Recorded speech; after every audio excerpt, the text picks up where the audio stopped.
Dear students, السلام علیکم۔ امید ہے آپ سب خیریت سے ہوں گے۔ آج ہم کرنل محمد خان کا لکھا ہوا سبق قدر ایاز پڑھیں گے۔ اس سبق کا اہم مقصد دیہات اور دیہاتیوں کی سادگی اور ان کی پرخلوص زندگی سے آگاہی حاصل کرنا ہے۔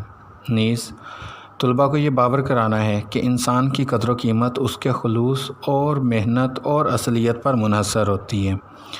زیر نظر سبق قدر ایاز میں مصنف نے واقعاتی اسلوب مزاح بیان کرتے ہوئے دیہاتی زندگی کے بارے میں بتایا ہے۔ آرمی میں کرنیلوں کو رہائش کے لیے سی کلاس بنگلے ملتے تھے۔ مصنف بھی چونکہ ایک کرنل تھے، لہٰذا انہیں بھی سی کلاس بنگلہ رہنے کو ملا۔ یہ بنگلہ نہایت عمدہ قسم کا تھا۔ اس کے بارے میں روایت کی جاتی ہے کہ یہ بنگلہ ولسن صاحب نے خود اپنی زیر نگرانی تیار کروایا تھا۔ ولسن صاحب نے اپنی چھونی کے کچھ دوسرے بنگلوں کے حصوں کو بھی اس میں شامل کر دیا تھا۔ یہ بنگلہ کم و بیش 2 ایکڑ قطع زمین پر واقع تھا، یعنی اللہ تعالیٰ نے شروع اس بنگلے کو خاصا شاہانہ طول و عرض بخشا تھا۔ اس بنگلے میں نہایت خوبصورت اور وسیع چمن تھا، جس کی کیاریاں اور حاشیوں پر مہندی کی سبز باڑ لگی ہوئی تھی، جس پر اونچے اونچے سرو اور سفیدے کے درخت لگے ہوئے تھے۔ اس باغ میں طرح طرح کے سرخ اور سفید رنگ کے گلابوں کے پھول کھلے ہوئے تھے۔ الغرض بنگلے کا مزاج ہر لحاظ سے امیرانہ تھا، لیکن اس کے مقابلے میں مصنف کے اثاثے کے تیور خاکسارانہ تھے۔ مزید اس بنگلے کی شان و شوکت کے پیش نظر قلین دری اور مناسب فرنیچر کی ضرورت تھی، جو مقامی کباڑیے سے حاصل کر لیا گیا۔ کرنل صاحب کا ایک بیٹا تھا جس کا نام سلیم تھا۔ سلیم میٹرک کے امتحانات سے فارغ ہوا تھا اور دوسرے کرنیل زادوں کے ساتھ سارا دن بیڈمنٹن کھیلتا اور شام ہوتے ہی ٹیلی ویژن کے سامنے جم جاتا تھا۔ مصوف کے اس معمول میں کسی کو مجال نہیں تھی کہ وہ خلل ڈال سکتا، سوائے علی بخش کے جو ان کا ملازم تھا۔ وہ بھی تواضع کے لیے خاموشی سے کمرے میں داخل اور خارج ہوتا رہتا تھا۔ علی بخش کو ویسے بھی سلیم سے خاص انس تھا، کیونکہ سلیم اس کے ہاتھوں میں پلا بڑھا تھا۔ ایک دن کرنل صاحب اپنے مطالعے کے کمرے میں بیٹھے مطالعہ کر رہے تھے کہ علی بخش خلاف معمول روحان سی صورت بنائے کمرے میں داخل ہوا۔ کرنل صاحب نے اس کی حالت دیکھتے ہوئے ناراضی کی وجہ پوچھی تو علی بخش کہنے لگا کہ سلیم میاں نے ڈانٹا ہے۔ وہ کہتے ہیں کہ تم بدتمیز ہو، گنوار ہو، دیہاتی ہو۔ کرنل صاحب نے حیران ہوتے ہوئے سلیم صاحب کے ڈانٹنے کی وجہ پوچھی تو علی بخش نے مزید بتایا کہ سلیم صاحب کی غیر موجودگی میں ان کے ایک دوست امجد صاحب ان سے ملنے کے لیے آئے تھے۔ وہ باہر برآمدے میں ہی آرام دہ کرسی پر بیٹھ گئے۔ امجد صاحب کے کہنے پر میں نے انہیں ٹھنڈے پانی کا گلاس پیش کیا۔ وہ کافی دیر سلیم صاحب کا انتظار کرتے رہے، لیکن آخر مایوس ہو کر چلے دی۔ تھوڑی دیر بعد جب سلیم صاحب آئے تو میں نے انہیں بتایا تو وہ مجھ پر برس پڑے۔ کہنے لگے تم نے باہر برآمدے میں بٹھانے کی بجائے اسے گول کمرے میں صوفے پر کیوں نہیں بٹھایا، اور پانی دینے کی بجائے تم نے ریفریجریٹر سے کوکا کولا نکال کر کیوں نہ پیش کی۔ اب امجد کیا سمجھے گا کہ ان لوگوں کو تواضع کا سلیقہ نہیں آتا، انہیں مہمان نوازی کا پتہ نہیں ہے، یہ دیہاتی ہیں، جنگلی ہیں، اور پھر جو کچھ منہ میں آیا کہہ دیا۔ علی بخش کی داستان غم ابھی ختم نہیں ہوئی تھی کہ سلیم میاں بھی وہاں پہنچ گئے۔ علی بخش کے چہرے پر شکایت لکھی ہوئی دیکھی تو اپنے دل کی کیفیت بیان کرنا شروع ہو گئے۔ مصنف بتاتے ہیں کہ ہم نے سکون کے ساتھ دونوں کا قصہ سنا۔ طرفین کے بیانوں سے واضح تھا کہ یہ جھگڑا بہت معمولی ہے، اور یہ کہ دونوں طرف طوفان کا حد و ضربہ ایک چائے کی پیالی میں سما سکتا ہے، یعنی جتنی دیر میں ایک چائے کی پیالی پی جا سکتی ہے، اس معاملے کا فیصلہ کیا جا سکتا ہے۔ کیونکہ علی بخش اس لیے ناخوش تھا کہ اسے دیہاتی کہا گیا تھا، اور سلیم میاں اس بات پر ناراض تھے کہ علی بخش کی غلطی کی وجہ سے اب امجد انہیں دیہاتی سمجھے گا۔ چنانچہ ہمارے نزدیک دیہاتی ہونا یا سمجھا جانا ایک ناقابل برداشت قباحت تھی۔ مصنف کہتے ہیں کہ ہم نے ہنسی ہنسی میں دیہاتی پن کے فضائل بیان کرنا شروع کر دیا، اور اس فصاحت و بلاغت کے ساتھ کہ سلیم میاں اور علی بخش دونوں مسکرا دیے اور باہم راضی ہو گئے۔ باتوں باتوں میں ہم نے انہیں ایک دیہاتی کا قصہ سنایا۔ مصنف بتاتا ہے کہ ایک تھا لڑکا جو اپنے گاؤں سے پرائمری پاس کرنے کے بعد شہر کے ہائی اسکول میں جا داخل ہوا۔ وہ گاؤں میں تو چھوٹا موٹا چودھری یا چودھری کا بیٹا تھا، لیکن تھا ٹھیٹھ دیہاتی، پکا دیہاتی۔ پہلے دن کلاس میں گیا تو اس نے ننگے سر پر صافہ باندھ رکھا تھا، بدن پر کرتا پہنا ہوا تھا اور پاؤں میں پٹوہاری جوتا پہنا ہوا تھا۔ شلوار کی جگہ تہمت باندھی ہوئی تھی۔ ماسٹر جی نے جب شلوار پہننے کو کہا تو وہ آہستہ سے بولا، او خدا ستھن تے کڑیاں پاندیاں نے، یعنی ان دنوں رواج تھا کہ شلوار لڑکیاں پہنتی تھیں اور لڑکے تہمت باندھتے تھے، دھوتی باندھتے تھے۔ سلیم میاں نے یہ بات سنی تو وہ کھلکھلا اٹھے اور بولے، سچ مچ وہ پکا پینڈو تھا، مگر ابا جان وہ پتلون کیوں نہیں پہنتا تھا؟ میں نے کہا، بیٹا یہ آج سے 40 برس پہلے کی بات ہے، ان دنوں پتلون پہننے کا رواج نہیں تھا۔ اگر ماسٹر صاحب خود بھی پتلون پہن لیتے تو شہر کے کتے انہیں ولایت پہنچا آتے۔ میری یہ بات سن کر سلیم میاں سمجھے بغیر ہنسے۔ علی بخش پوری طرح سمجھ کر مسکرا دیا۔ ہم نے کہانی جاری رکھی۔ ان دنوں پتلون پوش خال ہی نظر آتے تھے، خال کوئی پتلون پوش، پتلون پہننے والے۔ مثلاً سارے اسکول میں ایک سیکنڈ ماسٹر صاحب تھے جو سوٹ پہنتے تھے، لڑکے انہیں جینٹل مین کہا کرتے تھے۔ انہوں نے لاہور میں تعلیم پائی تھی اور لاہور ہی کے رہنے والے تھے۔ جب وہ بات کرتے تھے تو ہر فقرے میں 2-3 لفظ انگریزی کے لازمی بولتے تھے، جسے سن کر لڑکے رشک سے مرنے لگتے تھے۔ ماسٹر صاحب خوش مزاج آدمی تھے، وہ ہاکی کے کھلاڑی تھے اور شکار کرنے کے شوقین۔ ایک دفعہ وہ دسمبر میں شکار کرتے ہوئے اسی دیہاتی لڑکے کے گاؤں جا پہنچے جہاں رات ہو رہی تھی۔ آپ نے اسی کے ہاں ٹھہرنے کا فیصلہ کیا۔ ان کے دروازے پر جا دستک دی۔ لڑکے نے جب اچانک ماسٹر جی کو اپنے دروازے پر دیکھا تو ایک لمحے کے لیے چکرا سا گیا۔ ماسٹر جی نے کئی دفعہ مذاق میں چودھری کو توقع تھی کہ ماسٹر جی اس مذاق کو مذاق کی حد تک رکھیں گے، لیکن وہ آج اس حد کو پھلانگ کر اس کے روبرو کھڑے تھے، یعنی اس کے سامنے کھڑے تھے، اور چھوٹے چودھری کے پاس میزبانی کے علاوہ کوئی چارہ نہیں تھا۔ ایسا نہیں تھا کہ چھوٹے چودھری یا اس کے گھر والے مہمان نواز نہیں تھے، بس انہیں اس بات کا یقین نہیں تھا کہ ماسٹر جی ایک شہر کے رہنے والے ہیں، وہ شہری رکھ رکھاؤ رکھتے ہیں تو انہیں ان کی مہمان نوازی پسند بھی آئے گی یا نہیں۔ بہرحال انہوں نے اپنی خاطر تواضع کی ابتدا کی۔ چھوٹا چودھری اور اس کے بڑے بھائی ماسٹر جی کو احتراماً اپنی چوپال میں لے گئے۔ چوپال کے 2 حصے تھے، ایک میں گھوڑی بندھی ہوئی تھی اور دوسرے کے عین مرکز میں درمیان میں آتش دان رکھا ہوا تھا، جس کے آگ کے شعلے اور دھواں بیک وقت بلند ہو کر چوپال میں روشنی اور تاریکی پھیلا رہے تھے، یعنی آگ کی وجہ سے روشنی اور دھوئیں کی وجہ سے وہاں پہ تاریکی ہو رہی تھی۔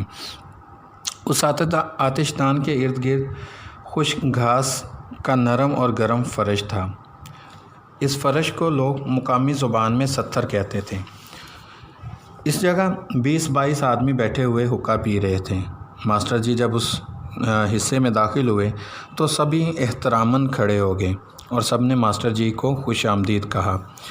ہر ایک نے ان کے ساتھ مصافحہ کیا، ہاتھ ملایا، اور ہر ایک نے ان کے بال بچوں کی خیریت پوچھی۔ ماسٹر جی شرما کر جواباً کہا کہ ابھی تو بال بچوں کی نوبت نہیں آئی، لیکن ان نامولود برخورداروں کی خیریت بہرحال ہر ملاقاتی نے پوچھی، کیونکہ یہ ان کا ایک رواج تھا، ان کی تواضع کی ایک ترکیب تھی۔ چونکہ ماسٹر جی نے پتلون پہن رکھی تھی، اس لیے انہیں فرش پر بٹھانے کی بجائے ان کے لیے رنگیلی چارپائی بچھائی گئی۔ جب ان کے لیے رنگیلی چارپائی بچھائی گئی، یہ سن کر سلیم حیران ہو کر بولا، ابا جان کیا ان میں اتنی عقل نہیں تھی کہ انہیں کرسی پیش کرتے؟ میں نے کہا، بیٹا عقل تو تھی، کرسی نہ تھی۔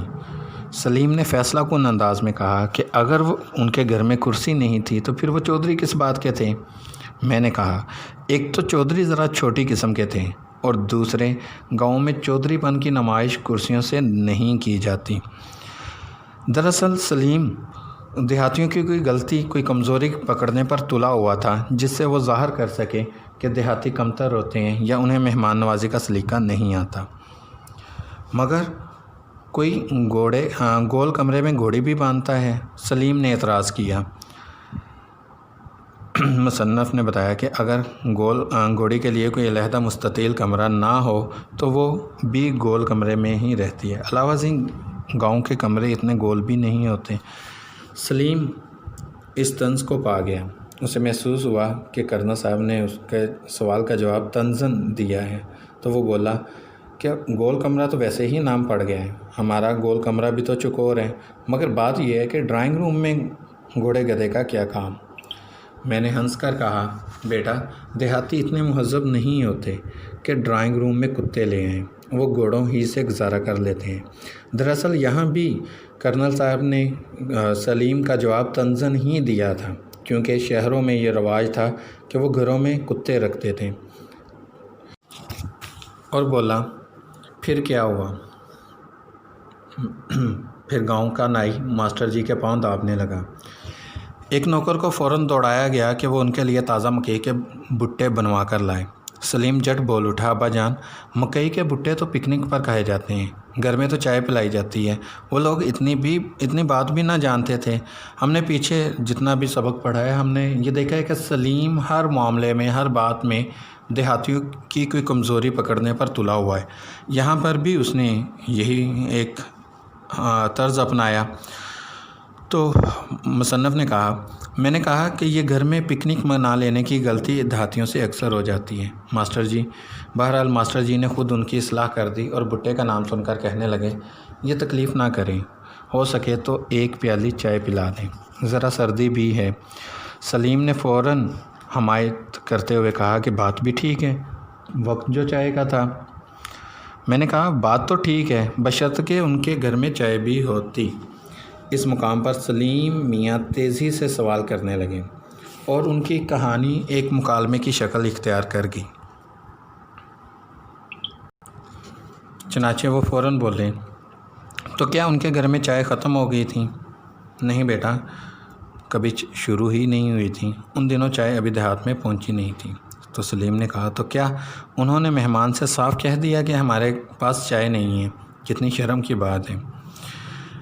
مصنف نے کہا، بھائی میرے خیال میں پہلے تو گھر میں چائے کا نہ ہونا شرم کی بات نہیں، دوسرے انہوں نے مہمان کی خاطر کافی کوشش کی کہ وہ چائے ڈھونڈ سکیں، اور آخر کار ایک مقامی حکیم کے گھر سے چائے مل بھی گئی، کیونکہ ان دنوں چائے صرف مریضوں کو دوا کے طور پر پلائی جاتی تھی۔ سلیم نے لمبا سانس لیتے ہوئے کہا، چلو شکر ہے چائے تو ملی۔ میں نے کہا کہ چائے تو مل گئی، لیکن پھر ایک عجیب سوال پیدا ہو گیا۔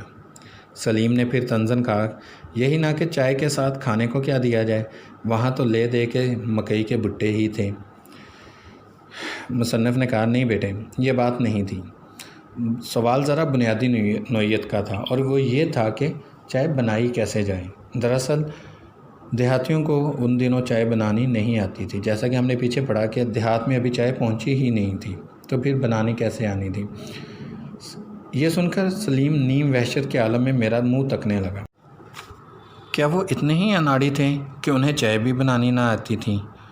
میں نے کہا کہ بھائی وہاں چائے پینے پلانے کا ہنر پہنچا ہی نہ تھا، وہاں تو لسی کا رواج تھا، اور لسی بنانے میں وہ ماہر تھے، اس قدر ماہر تھے کہ کوئی ان کا ثانی نہیں تھا۔ تو کیا ماسٹر جی کو لسی پلا دی گئی؟ سلیم نے پوچھا۔ نہیں، پلائی تو چائے ہی تھی، لیکن وہ ایسی کامیاب چائے نہ تھی۔ سلیم نے پھر طنزاً کہا، یعنی چائے کی لسی بنا دی؟ مصنف نے کہا، ہاں بیٹا کچھ ایسا ہی ذائقہ ہوگا۔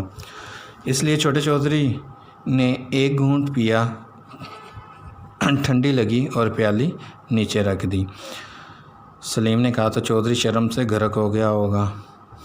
کرنل صاحب نے کہا کہ نہیں، ایسا حادثہ تو نہیں ہوا، البتہ چودھری کو اس بات کا بہت رنج ہوا کہ ماسٹر جی کی فرمائش پوری نہ کی جا سکی۔ بہرحال اس نقصان کی تلافی انہوں نے رات کے کھانے پر مرغ کے سالن سے کر دی۔ پھر ماسٹر جی کے لیے بستر لگایا گیا۔ چودھری نے ان کے لیے اکلوتی ریشمی رضائی نکلوائی، اور وہ سفید جھالر والا تکیہ بھی، جس کے غلاف پر 12 سنگے کی تصویر کڑی ہوئی تھی۔ دیہات میں ان چیزوں کو بہت سنبھال کے رکھا جاتا ہے، یہ مہمان نوازی کے لیے اسپیشل استعمال کیے جاتی ہیں۔ مصنف بتاتا ہے کہ بے شک تکیے میں لچک کی نسبت اکڑ زیادہ تھی، اور ماسٹر جی کو اسے سر کے نیچے فٹ کرنے میں کچھ دقت بھی پیش آئی، لیکن آخر وہ آرام سے سو گئے۔ صرف ایک آدھ مرتبہ رات کو گھوڑی کے کھانسنے سے ذرا انگریزی میں ہڑبڑا کر اٹھ بیٹھے، لیکن برابر ہی چودھری اور اس کا نوکر سو رہے تھے۔ انہوں نے فوراً گھوڑی کو چارہ ڈالا اور ماسٹر جی کو دلاسا دیا کہ اب ایسا نہیں ہوگا، اور پھر صبح تک کوئی قابل ذکر واقعہ بھی نہ ہوا۔ ابا جان، ماسٹر صاحب تو صبح ہوتے ہی باغ نکلے ہوں گے، سلیم نے کہا۔ نہیں تو وہ تو اطمینان سے جاگے، پہلے انہیں ہرے بھرے کھیتوں کی سیر کرائے گی، پھر انہوں نے غسل کیا۔ غسل بھی بیٹھک میں ہی کیا ہوگا، سلیم نے دریافت کیا۔ نہیں بیٹا، بیٹھک میں نہیں، مسجد میں۔ سلیم حیرت میں گم۔ خانہ خدا کو غسل خانہ بنا دیا؟ میں نے کہا بھئی گاؤں میں اکثر لوگ مسجد کے غسل خانوں میں ہی نہاتے ہیں، اور بظاہر اللہ تعالیٰ کو اس پر کوئی اعتراض بھی نہیں ہے، کیونکہ دیہاتی گھروں میں ہر کام کے لیے علیحدہ علیحدہ خانے کم ہی ہوتے ہیں۔ خانے سے مراد ہے کمرے، جیسے باورچی خانہ، ڈرائنگ روم، سونے کا کمرہ، اسی طرح۔ سلیم میاں توبہ کرتے ہوئے بولے، خدا اس دیہاتی زندگی سے بچائے، اور ساتھ ہی ابا جان سے کہنے لگے، ابا جان اچھا ہوا آپ فوج میں آ گئے، ورنہ ہم بھی چھوٹے چودھری کی طرح مویشیوں کے ساتھ سو رہے ہوتے اور مسجد میں جا کر نہاتے۔ سلیم نے پھر پوچھا، مگر ابا جان ماسٹر جی کا کیا بنا یہ کہ ماسٹر جی نے غسل کیا، ناشتہ کیا اور پھر رخصت ہو گئے۔ کرنا صاحب نے بتایا، ناشتہ؟ چودھری کے گھر میں کارن فلیک تھے؟ کارن فلیک تو نہ تھے، البتہ جو کچھ دال دلیا تھا غریب نے حاضر کر دیا۔ کارن فلیک مکئی یا اس کے آٹے سے بنائی جانے والی اشیاء کا ہے نام، دلیا وغیرہ۔ جو کچھ دال دلیا جو معمولی کھانا گھر میں بنا تھا اس نے وہ حاضر کر دیا۔ سلیم بولا، ابا جان اس کے بعد تو چھوٹا چودھری تو اسکول میں منہ دکھانے کے قابل نہ رہا۔ نہیں بیٹا، اسکول تو وہ اسی منہ سے گیا، اور شہری لڑکوں نے اس سے کچھ مذاق بھی کیا، مگر وہ مگن رہا، اپنی پڑھائی میں مصروف رہا۔ اس نے ان بچوں کی یا ان لڑکوں کی، ان سٹوڈنٹس کی باتوں کا برا نہیں منایا۔ سلیم نے کہا، چودھری کی جگہ اگر میں ہوتا تو شرم سے مر جاتا۔ کرنا صاحب نے کہا، مگر چھوٹا چودھری تو جیتا رہا، بلکہ خاموشی سے پڑھتا بھی رہا، اور آخر میٹرک پاس کر کے لاہور کالج میں چلا گیا۔ سلیم نے حیران ہوتے ہوئے کہا، وہ کالج بھی گیا؟ کیا ان کے پاس اتنے پیسے تھے؟ مصنف نے کہا کہ ہاں، پیسے تو کم ہی تھے، مگر انہوں نے تھوڑی سی زمین بیچ دی تاکہ وہ چودھری صاحب کو پڑھا سکیں۔ سلیم نے پھر اعتراض کرتے ہوئے کہا، مگر بابا جان تھوڑی سی زمین سے کیا بنتا ہے؟ کالج میں رہ کر کھانا ہوتا ہے، کچھ پہننا ہوتا ہے۔ کیا وہ مکئی کے بھٹے کھاتا تھا؟ کیا وہ تہمت باندھتا تھا؟ مصنف نے بتایا، بس گزارا کر ہی لیتا تھا۔ گزارا ہی کرتا رہا یا کچھ پڑھ بھی گیا؟ ہاں، کچھ پڑھ بھی گیا، پھر جیسا کہ ان کا دستور تھا فوج میں بھرتی ہو گیا۔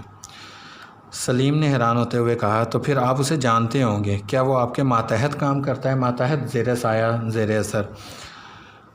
مصنف نے بتایا، ماتحت تو نہیں، مگر جانتا ضرور ہوں۔ تو ابا جان اسے بلائیے نا کبھی، ہم چھوٹے چودھری کو دیکھیں گے۔ وہ کوئی تماشا تو نہیں سلیم میاں؟ اس کے والد کرنا صاحب نے کہا، ابا جان بلائیے نا چھوٹے چودھری کو، ہم بالکل نہیں ہنسیں گے۔ ہنسنے سے مراد مسکرانا یا ہنسنا نہیں، بلکہ مذاق اڑانا ہے۔ سچ؟ بالکل سچ۔